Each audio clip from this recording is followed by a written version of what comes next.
Hello everyone, Dave here with some thoughts on another knife for you guys. Tonight we got another request video. This one's coming out from Corey T008, and he wanted a little bit more information or wanted to see a video on this particular knife. This knife, and you guys can probably tell if you're familiar with it, this is an Emerson CQC-7, okay? This actual knife, this particular knife itself, is new to my collection. It is a replacement for, unfortunately, the knife that preceded it, the original Benchmade CQC-7, which a while ago lost and bought this one to replace it. I'll get into that a little bit later. But a little bit of history on the CQC-7. The CQC-7 was basically a descendant or variant of the CQC-6. The CQC-6 has a very has a history with the U.S. Special Forces, Navy SEALs, Rangers, England's SAS, as a very dependable operator's knife. They were specifically sought out by the operators from Mr. Emerson at the time. You know, this is back in the 1990s, 1980s or so, and basically, you know, it got such a reputation with them that it became something that they would pick up on their own. It was not a commissioned knife by any means, but it was something that they sought after. Dick Marchenko actually mentions his CQC-6, a personal gift from Emerson, does speak about that. His design in the RW1, the Strider's RW1, you can just take a look at it and it's going to be very reminiscent of a CQC-7, just on a beefier scale.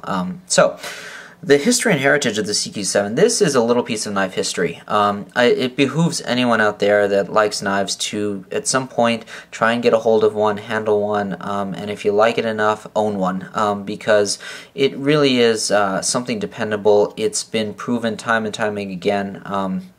You know, its lineage speaks for itself. It's a classic knife, it's a working knife, it's something that you can depend upon. Which sort of leads me into how I lost the other one, and a little bit of history there.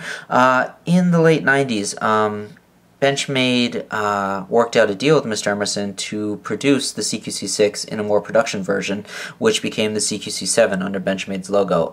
It essentially was the same knife you see here, a little bit of variant, but essentially its essence was the same. And in the late 1996, 97 or so, when Emerson left to form his own company, the design went with him. But in any respect, the original Benchmade I had, just because it's such a solid knife, and you know, for anyone that had one at the time or used one, I kept it in my vehicle as part of, I guess, your first aid emergency kit sort of type deal. You know, you have your extra blankets, your first aid kit, flashlights, that sort of deal. Part of mine was a CQC-7. It is such a dependable knife, and you know, provides such reassurance and something that you could count on. And you guys can take a look out there, look up some of the stories, talk to any of the owners who've had one for a long time. It's one of the knives, and you guys have seen my collection, that out of all of them, this is the one that sits in that emergency kit for, God forbid, the day that I need it or depend upon it. So it's there, and it's the one knife, or one of the knives, that I would absolutely trust, and you know, I got it out of the car tonight to make this video. Typical Emerson quality, so you know, that sort of explains it. How I lost it is another story. I was working with it, doing some car stuff. Who knows how exactly it got lost? Maybe it got left behind or as part of the refuge. My own damn fault, simply put, and been regretting it since. But I missed having it so much, I went out and got this one. This one is this year's, 2009. I got them early on. Same design, so you know, I got it partially serrated, as you can see here. You know, just basically because I thought this would provide a little bit more utility. You know, people speak about serrations, good, bad. You know, you've got your different views. But the one thing I will say about them is it does give you options. Okay, and as my intended use for the knife, it just provides me more options than, say, a plain knife. So there's the logic there. Okay, so let's talk a little bit about the knife itself. Typical Emerson construction, you got your G10 scales, titanium liner lock, 154 cm blade with black coating. Okay, as with all Emersons, this one in particular, it does feature the chisel grind. In this one in particular, you have a zero grind in the back, completely flat back of the blade. Okay, no grinding, no sharpening whatsoever on the edge. All takes place on one side. The Emerson knives feature a sharpened razor-sharp edge on both the foredge and the main edge. So, you know, it's for its intended use. You have both applications there. Tanto blades are very utilitarian, not only in a defensive way, but a task where if you had a small cutting surface, couldn't get your main edge of the blade, you can use the tip to get into those small, hard to reach places, and it provides the same cutting edge. If you look there, the way it's ground, it is just as strong a blade with that 3/4 grind as the main edge, just in a smaller version. So it allows you, again, it comes back to more options, what you can do with it. It's not just a matter of armor piercing or getting through various tasks with having that strong point. It just gives you more options in how you're going to employ it. Obviously, from its name and intended use, CQC, close quarters combat, it has a very specific use, as does that grind. Okay, the chisel grind, as you guys can read about, it provides a different type of cut than, say, a double beveled V-grind. So, it is something to consider there. Okay, other things, it's got typical Emerson thickness, 0.125, right, 0.125, same on just about all the knives, equally thick, with the Tanto edge, keeps it almost to the very tip where you get that little bit of swedge into that secondary edge. So, awesome thickness, very durable, you know, pry bar like, if you will. Typical backspacer, G10 scales. The ergonomics on the knife are pretty good. There's no deep finger choil, so it doesn't quite melt into the hand as it does, say, the 15 or the 8, off an example, but it does have a nice curvature here that fits nicely into hand in either grip, so very good there. It is a flat pommel. You'll notice there, that's one difference. The CQC-6 had a sharpened pommel, very reminiscent of the CQC-8. It looks a lot like that. So the 7, pretty much flat, flat pommel. So there you go. What is kind of unique in the 7 is, if you look here, the way the liner lock, in a lot of the later Emersons, 15, 8 or so, the liner lock curves into, or it's part of the it doesn't stick out, you know, it's part of the ergonomics of the knife. In the 7, it's still pretty accessible straight off.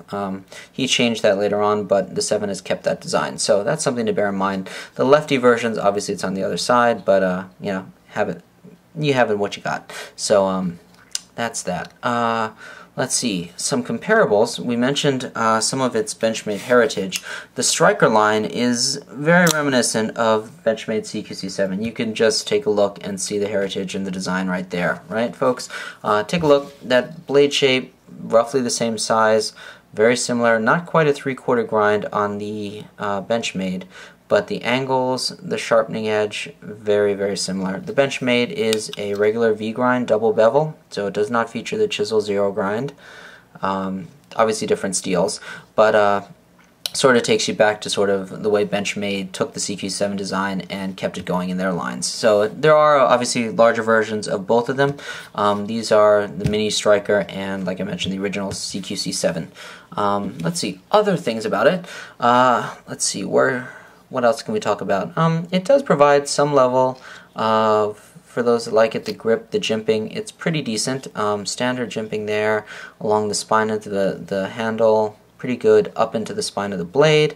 This one does not feature the wave opening. I just got it basically like I'm used to it. So, you know, and because of the type of carry, I did not picture a need for the wave, so, you know, whatever, just went without it.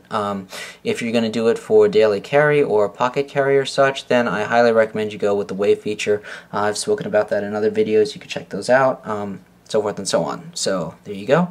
That's about it. So, just in closing, like I mentioned earlier in the video, the CQ-7 really is a living piece of knife history. It's something that I think anyone who has an interest in collecting knives, using knives, should try and get a hold of. Take a look at, you know, feel it for yourself, get a feel for it, think, you know, develop your own sort of viewpoints on it. Maybe get one, pick it up, use it. You may love it, you may not. It's up to you. But I think you owe it to yourself to at least experience the knife. It is a piece of history. You know, it's basically iconic to Emerson himself, as well as just the idea of a tactical folder. So, you know, I highly recommend it. It's one of those things that, you know, you should have around if you need something in a particular place, like your vehicle, something that you can depend upon. It's going to be there for you. It's a great choice. So that's about it. Hope you guys enjoyed. Questions, comments, always appreciated, and I'll get back to you as I can. Thanks a lot. Have a good one, guys. Bye-bye.